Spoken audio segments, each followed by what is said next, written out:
할렐루야. 아멘. 오늘도 하나님께서 우리에게 크신 은혜 주실 줄로 믿습니다. 옆에 있는 분들과 인사합시다. 하나님만큼은 당신을 사랑하십니다. 네, 다른 사람은 몰라도 하나님만큼은 여러분 한 사람 한 사람을 극진히 사랑하시는 줄로 믿고 오늘도 승리하는 성도들 되어지기를 축복합니다. 우리가 종려주일, 부활주일이 있어서 요한계시록 강의를 잠시 멈췄는데요. 오늘 다시 요한계시록 말씀을 통해서 우리가 은혜를 받으려고 합니다. 지난 시간에 우리가 요한계시록 10장을 보았는데 이 10장에는 어떤 내용이 나왔냐 하면 힘센 천사가 나오죠. 힘센 천사가 나오는데 이 힘센 천사는 예수 그리스도다라고 말씀을 드렸어요. 그리고 이 힘센 이 천사의 손에, 오른손에 펼쳐진 두루마리가 하나 있었는데 그것이 성경 요한계시록을 얘기를 했죠. 그리고 하나님께서는 이 요한에게 너가 가서 그 큰 천사의 손에 있는 그 작은 두루마리를 취하여 먹으라 라고 얘기를 하셨어요. 그래서 요한이 가서 그거를 취하여 이제 먹게 됨으로 인해서 종말의 사명자 14만 4천 하나님의 충성스러운 종으로 이제 임명을 받는, 쉽게 말해서 그런 장면을 보게 되었습니다. 그런데 요한만 그런 충성스러운 그리스도의 사명자가 아니라 요한이 대표적인 성격을 갖고 있는 것이요. 그 말씀을 받는 우리들에게도 하나님께서 지금 너희도 그런 충성스러운 그리스도인의 사명자 종이 되어라 라고 말씀하신다고 말씀을 드렸던 기억이 나시죠? 네, 오늘 본문 이제 11장에 들어가면은요.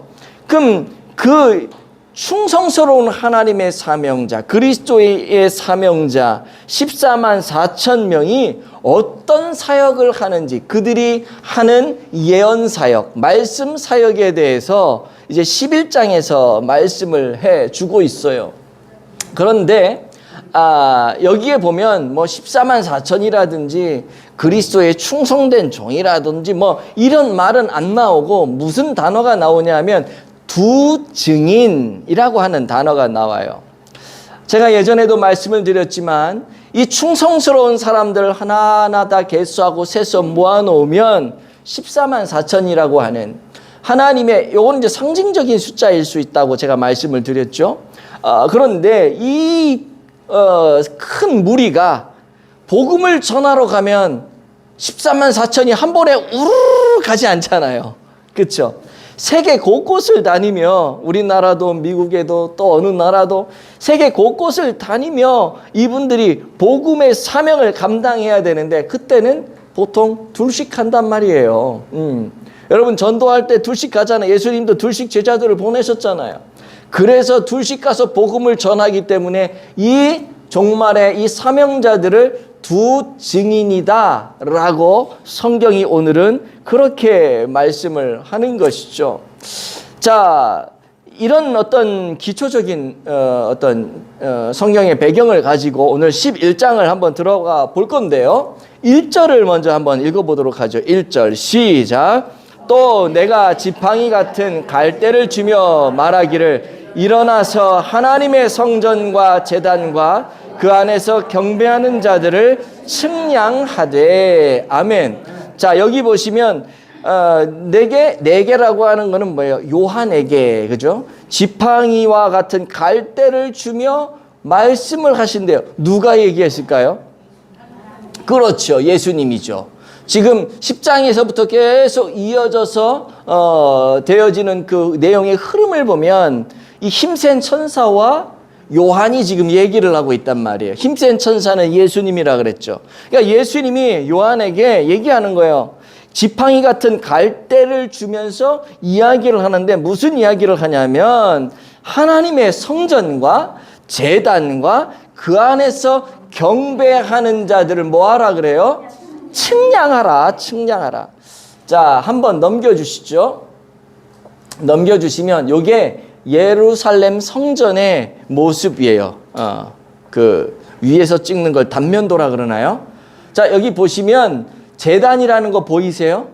옆으로 누워 있는데, 네, 제단이 있어요. 저쪽 맨 밑에 그 문이 있죠, 미문이죠. 그쪽으로 이제 사람들이 이렇게 들어가는 거죠.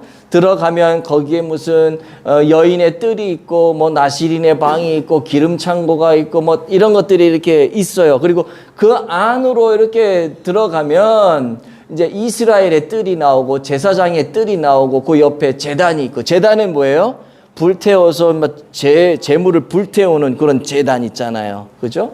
제단이 있고 그 옆으로 이렇게 보면 물두멍이 있고 또 그 계단이 나오고 성소가 있고 그 안쪽으로 더 들어가면 지성소가 있고, 옛날에는 광야 시대에 성막이라 그래가지고 이 성막 울타리 안에 이제 동문으로 딱 들어가면 거기에 번제단이 나오고 번제단과 성막 막 안에 그 사이에 보면 물두멍이 나오고, 그런데 조금 구조는 변경이 되었지만 예루살렘 성전의 구조가 이렇게 생겼어요. 그런데 오늘 성경에 보니까 그 힘센 천사 예수님께서 요한에게 그 갈대를 주시면서 뭐라고 얘기하냐면 성전을 측량하래요. 그리고 제단을 측량하래요. 그리고 거기에 이 안에서 성전 안에서 경배하는 자들을 측량하라고 얘기를 해요. 자, 이 갈대라고 하는 것은 여러분 아시겠지만 쭉쭉 뻗는 그 반듯한 거잖아요. 고대 시대에는요, 갈대가 자였어요. 척도를 재는. 그렇기 때문에 이게 길이가 맞는지, 이게 곧게 되었는지, 비뚤어져 있는지 그거를 측량하는 도구가 갈대였습니다. 이것을 가지고 지금 뭘 측량하라고 얘기하면 성전과 제단과 그 안에서 경배하는 자들을, 그러니까 하나님 앞에 나와서 성전 안에서 예배를 드리는 그 사람들을 갈대로 측량을 하래요. 예배를 드리는 사람들을 측량한다. 측량 왜 해요? 이게 기준에 맞는지 맞지 않는지를 보기 위해서 우리가 측량을 하잖아요. 그렇죠? 그러면 사람들을 측량을 한다면 뭘 가지고 측량해요? 자 갖고 측량하면 돼요? 자 갖고 키 잴 거예요? 예배 드리는 사람들 키 재가지고 얘는 170 이상 되니까 합격, 170 안 되면 불합격 그러나요? 아니죠. 하나님께서 요한에게 측량하라고 하는 것은 예배 드리는 사람들이 있는데, 그 안에 예배 드리는 사람들이 있는데 이 사람들이 진짜 예배자인지 무늬만 예배자인지 지금 측량하라고 하는 거. 그럼 뭐 갖고 측량해야 돼요? 갈대 갖고 측량해요? 하나님의 말씀으로 측량해야죠. 그래서 하나님의 말씀을 척도라 그런단 말이에요. 우리 기준을 삼을 척도. 이 말씀의 잣대를 가지고 내가 지금 하나님 보시는 아름다운 예배를 드리는지, 하나님을 제대로 경배하는지, 아니면 그렇지 못하는지. 그래서 여기 나와 있는 지금 지팡이 같은 갈대라고 하는 것은 진짜 지팡이 같은 갈대를 얘기한다기보다는 척도가 되어지는 하나님의 말씀을 상징하는 것이다. 그래서 하나님의 말씀을 상징하는 이거를 가지고 지금 측량을 하는데, 성경에 보면은요, 측량할 때, 선지자들이나 하나님이 이제 사람을 시켜 측량할 때, 측량하는 궁극적인 이유가 뭐냐 하면, 측량을 통해서 하나님의 구별된 백성을 보호하시겠다는 거예요. 측량의 목적은 하나님의 구별된 백성, 하나님이 자기 백성을 다 찾아서 내 백성을 보호하시고 지키시고 끝까지 인도해 주시기 위해서, 환난의 때가 있지만 환난의 때 속에서도 하나님이 함께 하심으로 그 환난의 때를 능히 극복하고 이겨내고 넘어갈 수 있도록 도와주시고 은혜를 주시고자 이 백성들을 측량을 합니다. 측량의 이유가 그거예요. 목적이 그거예요. 오늘도 마찬가지죠. 오늘 본문도 마찬가지예요. 성전과 제단과 그 안에서 예배를 드리고 경배를 드리는 이 사람들을 측량하라고 하는 것은 진짜 예배자, 진짜 하나님을 경배하는 자들을 측량해요. 왜요? 그 사람들을 하나님이 지키시고 보호하시고 환난의 때에서도 하나님이 그 모든 것들을 이길 수 있는 힘과 능력과 은혜를 주시려고 측량하는 거예요. 또 이 측량한다는 거는 영어 성경 NIV에 보면은요, 카운트라고 되어 있어요. 카운트가 뭐예요? 세는 거잖아요. 권투 선수 권투 하다가 딱 쓰러지면 카운트 한다 그러잖아요. 1, 2, 3, 10 하면 캐우잖아요. 카운트. 세는 거예요, 세는 거. 하나님이 진실된 예배자를 카운트하고 계세요. 세고 계세요. 주님께서는 오늘도 진정한 예배자를 세고 계시는 줄로 믿으십시오. 충성스러운 하나님의 사람들을 우리 하나님 지금도 세고 계세요. 왜요? 그 사람들을 보호하고 환난 중에서도 안전하게 하고 그들을 지키시기 위해서. 그래서 우리가 힘들 때 더욱 뭘 해야 돼요? 말씀과 기도. 힘들면 힘들수록 더욱더 예배 자리로 나와야 되는 거예요. 뭐 꼼짝 못해가지고 못 나올 수도 있겠죠. 다리를 못 움직인다든지 뭐 도저히 움직일 수 있는 상황이 아닐 수 있죠. 그러나 그런 상황에서도 누워서라도 내가 그 자리에서라도 하나님을 예배하고 찬송하고 기도하고. 이 진짜 예배자 아니겠어요? 우리는 기도할 때 그러죠. 하나님, 왜 그냥 보고만 계시는데요? 하나님, 내가 하나님 백성 아닙니까? 하나님 백성 맞잖아요. 그런데 왜 내가 이런 수치와 모욕을 다 당해야 될까요? 내가 왜 이렇게 살아가야 하나요, 하나님? 저를 잊으신 건 아니십니까? 그러면서 막 고래고래 소리치면서 기도가 맨날 이런 기도만 해. 소리만 치고 뭐 도대체 당신이 진짜 하나님이야. 막 이런 기도할 때가 얼마나 많아요, 사실. 그러나 사실은 그렇게 고통받는 그런 상황 속에서도 하나님은 뭐예요? 진실이 예배하는 자를, 진실이 하나님을 찾는 자를 지금도 세고 계세요. 왜요? 왜 세요? 지키시기 위해서, 보호하시기 위해서. 때문에 우리는 어떤 힘든 일이 불어닥쳐도, 마음 아픈 일이 있어도, 어떤 시련과 역경이 우리에게 이렇게 막 엄습해 온다 할지라도 주님이 나를 버렸어. 주님은 나한테 무관심이야. 이런 생각을 하면 돼요, 안 돼요? 안 되죠. 우리를 지금도 세고 계세요. 그때에도 세고 계신다고요. 내가 정말 힘든 그때에도 하나님이 내 중심을 보고 나를 세고 계세요. 그러면 힘이 나고 용기가 나는 거 아니에요? 나를 세시면서 뭐예요?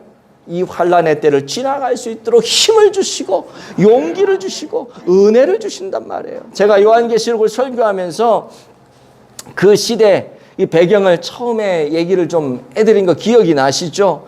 당시 초대교회는요, 로마 정부의 그 엄청난 대대적인 그 핍박 속에서 정말 아무런 어떤 그 보호막도 없이 그냥 내팽개쳐진 어떤 면에서 고아와 과부 같은 그런 상태였어요. 예수 믿는다는 이유 하나만으로도 뭘 했냐면 사형장에 가야 됐어요. 장사도 못했어요. 먹고 살 수가 없었어요. 그냥 감옥 가고 죽임 당하고 이런 성도들이요, 예수 믿는 것 그거 하나만으로도 그렇게 힘든 삶을 경험했던 사람들, 초대교회 사람들이거든요. 그러다 보니 어떡합니까? 교회가 겉으로 나와 있을 수가 없는 거예요. 예수 믿으면 다 그렇게 되는데. 지하 카타콤, 지하 교회로 다 숨어 들어가게 되고요. 거기에서 혹여나 발각이라도 된다면 그냥 그 지역은 다 초토화되어 버려요. 그게 그 시대에 비일비재했던 그런 일들입니다. 얼마나 힘들어요. 그래서 이대로 가면 얼마 못 가서 이 교회는 다 문을 닫고 없어지겠구나 하는 이런 불안감을 가지고 그 당시 성도들이 마음 아파하며 살았거든요. 그런데 바로 그때 교회의 운명과 예수 그리스도를 마음속에 모셔드리고 믿는 그 성도들의 앞날이 바람 앞에 그 촛불처럼 풍전등화와 같은 위기의 상황을 경험하고 있을 바로 그때, 그래서 사람들이 하나님께, 하나님 이거 너무하신 거 아닙니까? 우리 너무 무관심하게 그냥 이렇게 내버려 두는 거 아닙니까? 라는 이런 생각을 갖고 있을 때 하나님이 요한을 통해서 오늘 말씀하시는 거예요. 아니야, 그거 아니야, 그거 아니야. 무관심하지 않아, 무관심하지 않아. 내가 예루살렘 성전과 제단과 거기에서 경배하는 자들을 지금 측량하고 있어. 내가 예배자들을 측량하고 있어. 정말로 내 기준에 맞는 믿음의 사람들이 고통당하는 건 내가 알아. 내가 그 사람들 지금 다 하나하나 다 세아리고 있어. 내가 손 꺾고 있어. 왜 그런 줄 알아? 지키려고, 보호하려고, 내가 이 환경을 이겨나갈 수 있도록 내가 힘주고 은혜 주려고 내가 지금 하고 있단다. 이거를 지금 요한을 통해서 이야기해 주고 있는 거죠. 오늘 우리도 당시 초대교회처럼 우리의 처한 상황이 꽉꽉 막혀가지고 때로는 죽고 싶을, 너무 힘들어서 그럴 때가 있지 않습니까? 그때 주님께서 요한에게 말씀하셨듯이 오늘 우리에게도 동일하게 말씀하고 계세요. 내가 너를 존귀하게 여긴다. 내가 너를 아주 값지게 여긴다. 네가 지금 힘이 많이 들지만 그렇다고 해서 내가 너를 버린 게 아니야. 그렇게 생각하지 마. 암탉이 병아리를 품듯이 내가 너를 품고 지키고 돌보고 내가 너를 사랑하고 있단다. 내가 너를 지금 손안에 세고 있어. 오늘 이 음성이 요한에게만 들려진 음성이 아니라 이노 목사를 통해 우리 모두에게 들려지는 하나님의 음성으로 받으시기를 축복합니다. 그런데 이런 경우도 있겠죠. 말씀의 잣대를 비추어서 측량을 했는데 하나님의 기준에 통과할 만한 상태가 못 돼. 어떻게 할까요? 이럴 때 어떻게 해야 돼? 그러면 하나님이 알려주세요. 야, 너 지금 조금 모자라. 제가 그랬잖아요. 성경에서 측량이라고 하는 거는 하나님의 백성을 보호하려고. 우리 다 하나님의 백성이잖아요. 근데 하나님이 성경 딱 들이대면 거기 다 맞춰 사는 사람이 어디 있어요? 부족하지요. 그러면 하나님이 측량해가지고 우리를 내치려고? 아니요. 측량해봤더니 요게 좀 부족해. 측량해봤더니 요게 또 좀 부족해. 아직까지 하나님 마음에 합하지가 못해. 지금은 불합격이야. 그러면 어떻게 해요? 하나님이 알려줘요. 너 요거 부족하니까 조금 더 해. 요거 부족하니까 조금 더 해. 그래서 결국 뭐예요? 하나님의 기준에 맞춰서 하나님이 하나님의 사람을 보호하시고 지키시고 인도하신다고요. 근데 그 일을 누가 하느냐? 하나님의 종들을 통해서. 너 이거 좀 부족해. 이거 이렇게 해야 돼. 너 이거 부족해. 이거 좀 이렇게 해야 돼. 이게 뭐예요 지금? 말씀을 통해서 잘못된 거 수정해 주는 거예요. 이게 뭐예요? 뭐 하라는 거예요? 잘못된 거 수정하는 게 뭐 하는 거예요? 열심히 하라는 거예요. 맞아요. 우리가 자주 쓰는 단어 뭐예요? 회개하라고. 잘못된 거 있으면 수정하는 거. 이거 회개하라고. 누구를 통해서? 선지자들을 통해서. 누구를 통해서? 종말의 사명자들을 통해서. 선지자들라 그래. 세례 요한이 와서 외쳤던 외침이 뭐예요? 세례 요한의 일침. 회개하라. 천국이 갖고. 선지자들은 그거 역할하는 거예요. 근데 이 이야기를 듣고 뭐 해요? 회개하면 하나님 마음에 합한 사람이 되는 거고, 듣고 회개하지 않으면 그대로 끝나는 거겠죠. 내버려지는 거겠죠. 이 일을 누가 하느냐? 오늘 본문 3절에 보니까 두 증인이라고 얘기하는 사람들이 해요. 두 증인. 3절을 한번 보겠습니다. 시작. 내가 나의 두 증인에게 권세를 주리니 그들이 굵은 베옷을 입고 1260일을 예언하리라. 아멘. 자, 여기 두 증인이 나오는데요.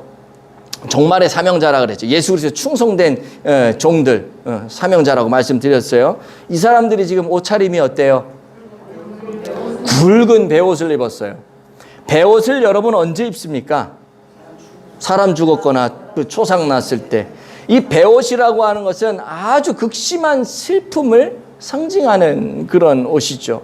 성경에서 베옷을 입었다라고 하는 것은 하나님 앞에 회개할 때 입습니다. 초상난 슬픔을 가지고 자기의 죄가 너무 괴로워서 하나님 앞에 이 지은 죄가 너무나도 슬프고 너무나도 추악해서 이 베옷을 입어가면서 죄를 뉘우칠 때 입는 옷이 이 베옷이란 말이에요.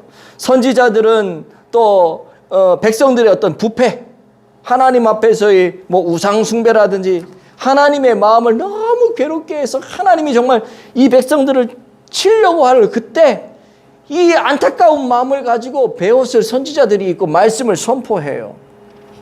지금 내가 베옷을 입는 것처럼 너희들의 신앙의 상태가 하나님 보실 때 초상집 상태라는 거예요.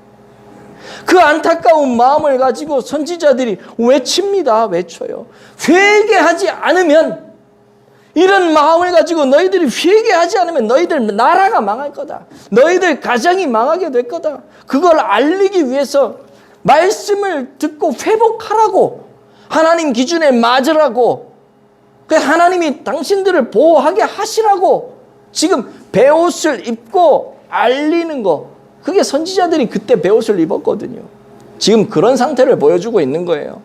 우리 주님으로부터 파견된 두 증인, 충성된 이 종들 14만 4천, 이 사명자들, 이들이 시대를 바라보면서, 그 시대를 바라보면서 말씀의 잣대를 들이대는데 합격하지 못한 사람들이 있잖아요. 너무나도 마음이 안타까운 이 마음을 가지고 베옷을 입고 1260일을 예언을 해요. 예언한다는 것은 미래의 일을 점치는 게 아니라 하나님의 이 복음의 말씀을 전하는 게 예언이에요. 예언. 1260일이 얼마나 될까요, 여러분? 3년 반. 오늘 성경에도 나와요. 2절에 보면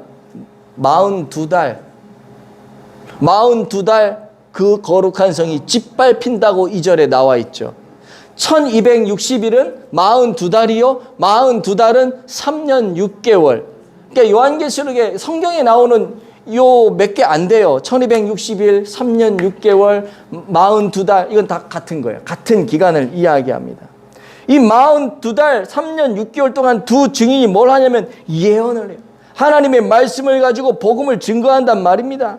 지금 지팡이 같은 갈대로 상징된 이 하나님의 말씀의 잣대를 탁 가지고 측량을 해봤더니 기준에 미치지 못하니까 회개할 것을 촉구하면서 이 예언 사역을 지금 하고 있다는 거예요. 그런데 이 예언 사역의 말씀을 듣고 아까도 말씀드렸지만은 회개하고 돌아와서 믿음을 회복하고 믿음을 지키면 합격이 되어서 하나님의 보호하심을 또 인도하심을 받게 되어지고 나중에 종말의 시대 그 7년 환난 중 마지막 그 후 3년 반 동안 이 극심한 이 고통의 시간을 하나님이 면하게 하셔서 예비처를 마련해 주시고 그 예비처에서 천국을 경험할 수 있는 삶을 살게 해 주시기 위해서 지금 측량하고 있는 거거든요.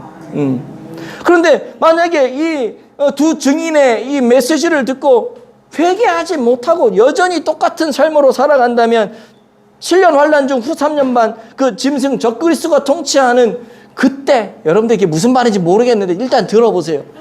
그때 그냥 거기에 던져지는 거예요. 거기에 그냥 던져져서 핍박을 받고 고통 가운데 살아갈 수밖에 없는 거죠. 그러니 그렇게 되지 않도록 하기 위해서 하나님의 마음으로 피눈물 흘려가며 지금 이 사람들이 복음을 증거하는 거예요. 예언 사역을 하는 거예요. 그러니 뭐 웃기면서 코미디 하듯이 강단에서 그렇게 할 수 없는 거예요. 지금 심각한 거거든요. 거룩한 절박함을 가지고 복음을 전하는 거예요. 회개하고 돌아오라고요. 회개하고 돌아오라고. 그런데 오늘날 문제가 뭐예요? 회개하고 돌아오라고 외치는 사람들 많아요? 그런 설교 강단에서 하면 성도들이 좋아해요? 여러분들 어떤 설교 좋아해요? 깨달음이 있는, 야, 저 정도만 되면 굉장한 거예요. 저 정도 얘기만 하면 굉장한 거예요. 깨달음이 있는. 깨달았는데 막 열이 받아. 요즘 문제가 뭐냐면요, 회개의 복음을 전하지 않아요. 회개하라 그러면 사람들 다 싫어해요. 그나마 나오던 교인들조차, 나오던 성도들조차도 떠날까 봐 목사님들이 회개하라고 얘기를 못해요. 교회에서도 못하니 전도할 때 회개하라는 소리가 나오겠어요? 안 나오지. 하지만 우리는 제대로 전해야 됩니다. 생각해 보세요. 어떤 의사가 있었는데 그 의사의 환자가 암 환자예요. 근데 의사가 생각할 때 저 사람 암 환자인데 저 사람 암 걸렸다라고 얘기하면 얼마나 마음이 아플까? 그 식구들은 얼마나 괴로울까? 그래서 암이라고 얘기 안 하고 복통이라고 얘기하고 좀 이거 약 먹다 보면 괜찮아질 거라고 진통제 주고 그러면 돼요, 안 돼요? 한국 교회가 근데 그걸 하고 있다니까요. 암 걸렸으면 어떻게 해야 돼요? 수술해서 종양 꺼내내야죠. 수술할 때 얼마나 아프겠어요? 그러나 그거 꺼내내면 회복이 되잖아요. 근데 의사가 아휴, 수술하면 저 째야 되고 꺼내야 되고 아파야 되고 그래서 그냥 괜찮다고 이거 먹으면 괜찮다 그러면서 그냥 그렇게 돼요, 안 돼요? 안 되죠. 안 되는데 그걸 우리가 하고 있다니까. 우리가 하고 있어.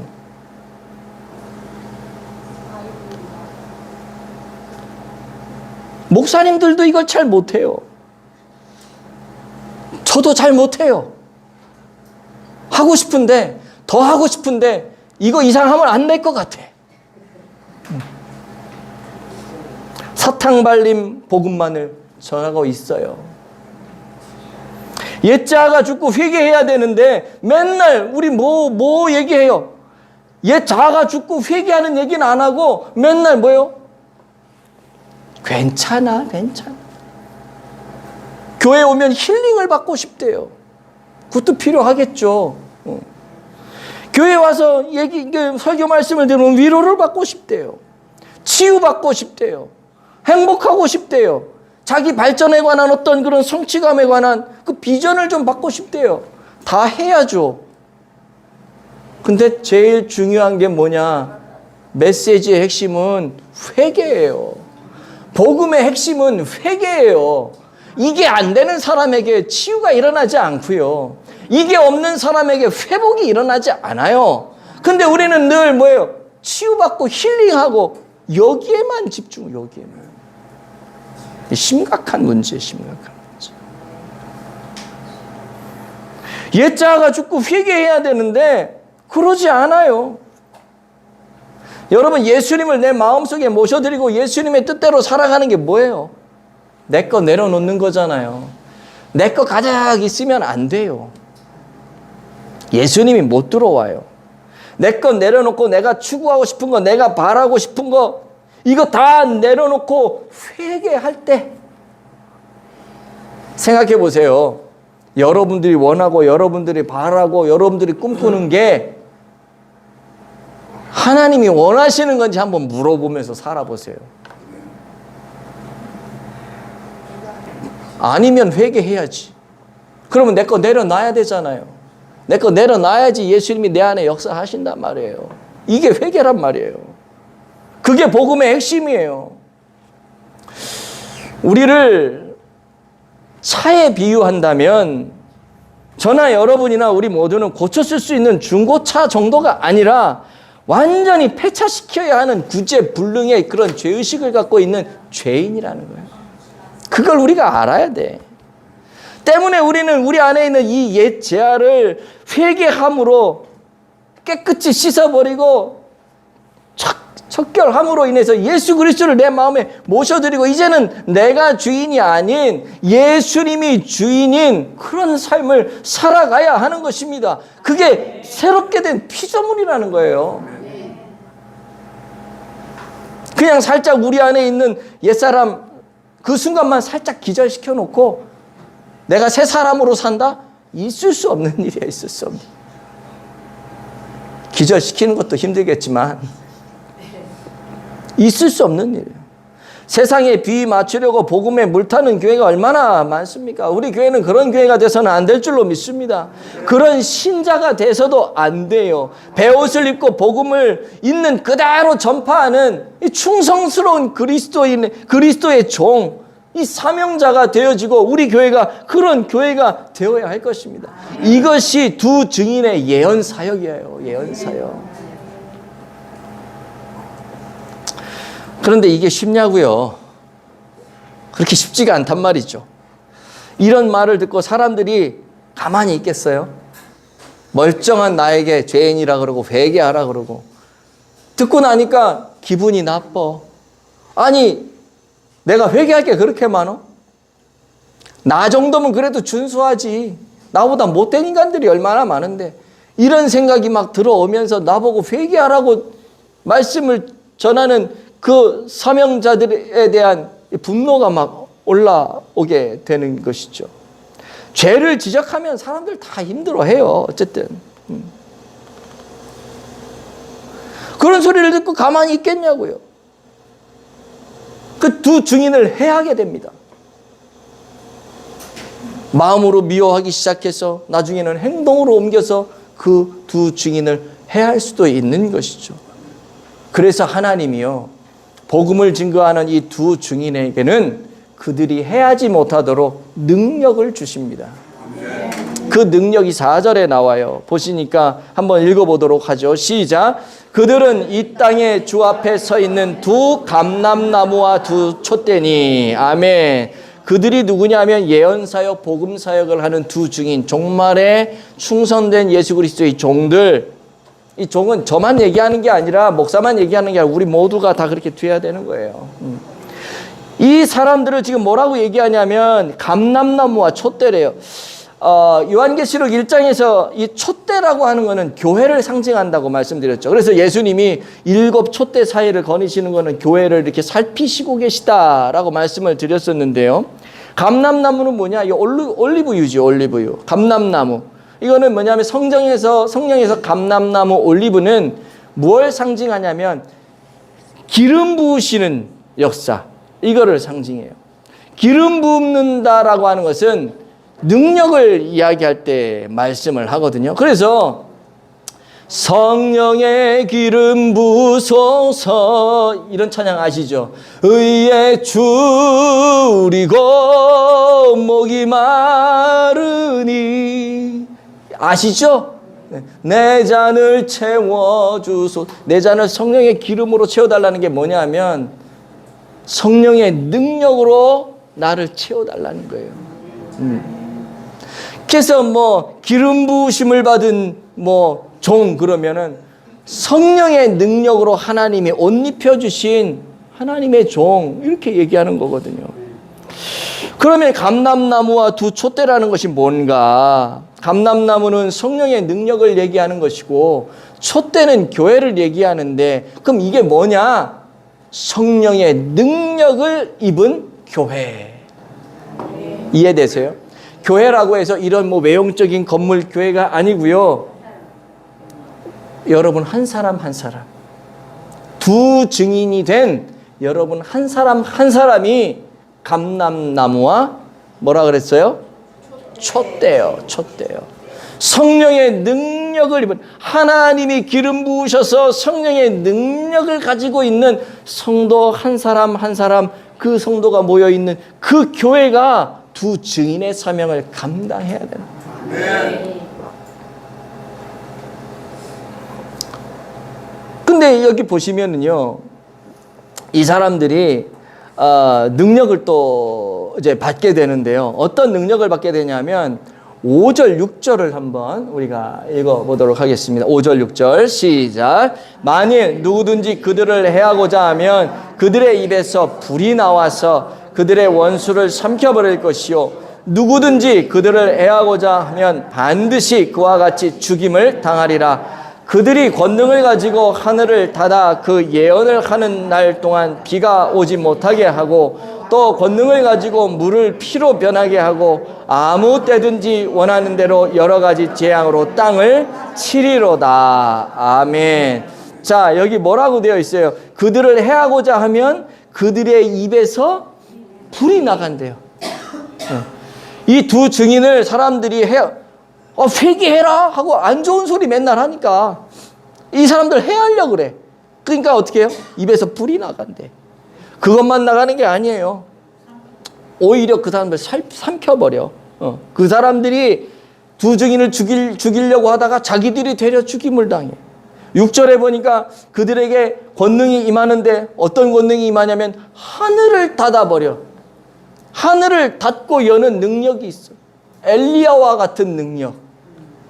또 그 뒤에 보면 뭐라고 되어 있어요? 물이 피로 변한대요. 모세의 능력. 여러분 구약시대에 엘리야 모세 그러면 불의 사자 권능 끝판왕이잖아요. 이런 능력이 그들에게 있는 거예요. 그것만 있는 게 아니라 거기 하나 더 있어. 뭐가 있냐면 자기가 원하는 대로 여러 가지 재앙을 땅에 그냥 친대. 엘리야 모세보다도 더 강력한 힘이 있는 거야. 이 말세에 이 종말의 사명자들에게 하나님이 그런 능력을 주시니 이 사람들이 해를 당할 수 있을까요? 없을까요? 당할 수가 없지. 하나님이 그런 능력을 주셔서 복음을 전하게. 중요한 건 복음을 전할 때 이 능력이 나오는 거예요. 하나님이 그렇게 하시는 거야. 엄청나죠. 저는 저와 여러분이 이런 종말의 사명자 또 두 증인 구원받은 백성들 중에서도 그냥 간신히 턱걸이에서 구원받는 게 아니라 이런 사명을 멋지게 감당하고 하나님이 이런 권능을 주셔서 끝까지 감당한 이후에 하나님으로부터 보호받고 하나님께 인정받고 하나님과 영원한 그 나라에서 참된 행복을 누리며 살아갈 수 있는 성도들이 되어지길 축복합니다. 이 말씀을 맺을게요. 하나님은 요한을 불러서 예수 그리스도의 손에 펼쳐진 두루마리를 먹게 하셨어요. 그리고 종말의 사명을 감당하라고 말씀하셨습니다. 이것은 요한에게만 주신 사명이 아니고 오늘 말씀을 듣는 저와 여러분 모두에게 주신 사명이죠. 특별히 지팡이와 같은 갈대를 주시면서 성전과 제단과 거기 안에서 하나님을 경배하는 자들을 측량하라고 하셨죠. 이것은 하나님을 경배하며 진정으로 예배를 드리는 그 예배자들을 하나님 지키시겠다라고 하는 뜻이었어요. 오늘 우리가 그런 성도가 되어지기를 축복합니다. 어떤 어려움과 환난 속에서도 하나님만을 예배하며 하나님께만 집중하며 하나님을 경배하며 이 세상에 어떠한 유혹에도 불구하고 하나님께 딱 붙어 있어서 하나님이 지키시고 보호하시고 인도하시는 귀한 성도 되어지기를 축복합니다. 그럴 때 종말의 그때 7년 대환란 중에서도 후 3년 반 그 극심한 환란 속에서도 하나님이 예비처를 준비해 주셔서 우리를 보호해 주시고 천국의 삶을 이 땅에서도 경험하게 하시고 훗날 천국에서 영원한 행복을 누리게 해 주실 줄로 믿습니다. 아멘. 그런 삶을 살아가는 예수 그리스도의 삶을 살아가는 그런 충성된 하나님의 사람들 다 되시기를 예수님의 이름으로 축복을 드립니다. 아멘.